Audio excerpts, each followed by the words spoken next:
Alrighty, so give you a quick update on what we got done here today.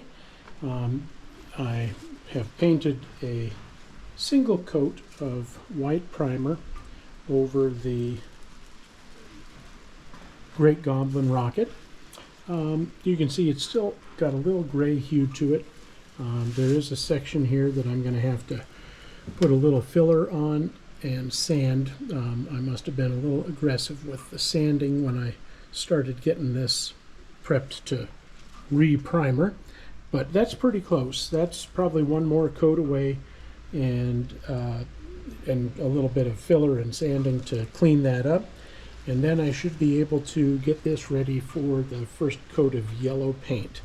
And overall I'm pretty happy with that. I haven't airbrushed for quite some time, and this isn't terrible. I've got a little bit of adjusting to do with the gun, but overall I'm pretty pleased with that, and it'll certainly let the yellow show a lot better. That's a terrible picture there. This is better with the sunlight hitting it. But you can see some swirls and stuff, and I'll clean that up a little bit, but we're getting there.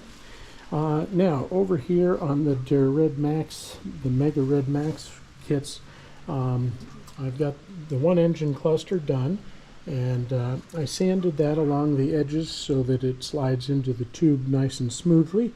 And when I did that and tried to check fit the outline of the plywood fins, I found that there's actually a little bit too much friction, so I'm going to have to do a little sanding both of these slots and then also two on the side of the fin.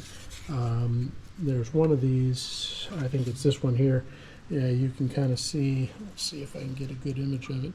Yeah, you can kind of see that dark shadow right there, and that's rubbing against the inside there, and as a result it doesn't slide in all the way. I drew a pencil line on here to show you there's a pretty large gap between the base of the fin and the body tube, which, you know, I don't want that to have to be the case. But I did get all 12 of these basswood sheets done, so they will go on each one, each fin. There will be one added to the front and one added to the back, like so. So that'll essentially be kind of almost like a piece of plywood, 3 plies. You know, and like I said, I took multiple sheets of basswood, I glued them together, and then I cut them to fit using my scroll saw here, rather than doing so with a knife blade, which would have been quite a chore. And I ended up doing, like I said, I ended up doing a total of 12 of these. So you can see I got 2, 4, 5, 6, 7, 8, 9, 10, and I've got 2 more somewhere. But I did cut out 12 of these for the 6 fins, and I've got these 6 here. 2. I've got these 3, and then I've got these 3 here. And then what I did do in preparation for the other one is I cut out these slots. And again, this is a much thicker one. You can kind of see the layers of ply there. There's 3 layers of plywood on the base, and this is the back end, or the bottom. I labeled it because this will go on the bottom of this next engine tube. And as you can see with this one, I'll show you here, this is significantly thicker than that one. There's a better image of it. You can see side by side probably better. There we go. Yeah.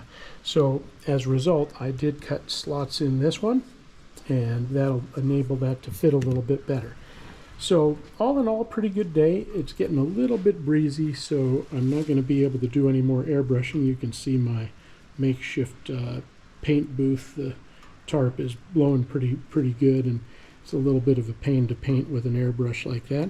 Not a big deal. I'm pretty happy with this. Next time you tune in, I will have my second engine mount done of 3. Oh, and I did actually, I meant to show you that too.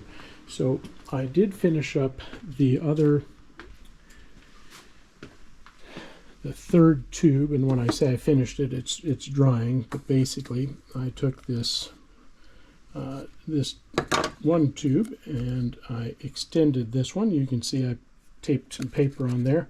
I've got to clean that up a little bit, but that gave me a long enough tube, and again, that will still fit through the sleeve. So now I have the next, whoops, not like dominoes.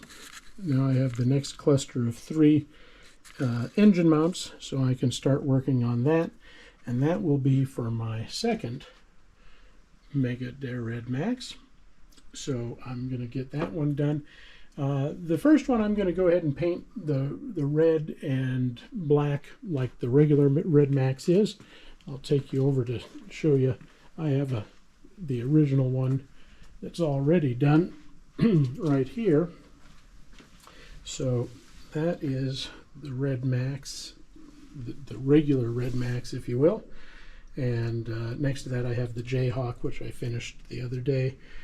Finished airbrushing that and put some decals on it, so getting there. Those other 3 are just my test fire rockets, just to kind of help gauge the wind and stuff. So when we launch, we start with cheap ones that I don't mind if I don't get back, but if we get them back, it's all the better.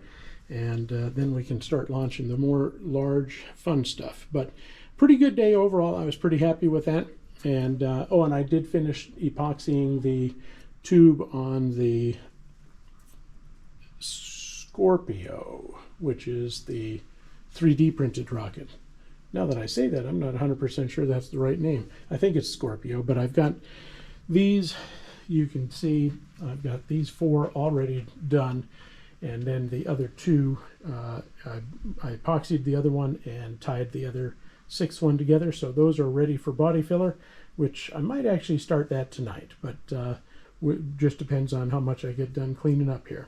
But thanks for tuning in. More to come, and as soon as I get these ones done, I'll be ready to do quite a bit of painting. And I do have, oh, and I did do this today too. I finished doing a lot of the sanding on my Beaumark, which is now ready for primer. I'm just going to kind of let that cure a little bit. Not that it has to, it's already cured. I sanded it, but just want to make sure that's good and hard before I start putting any paint on it, and then we'll get that ready for primer too. So we made good progress today overall, and thanks for tuning in.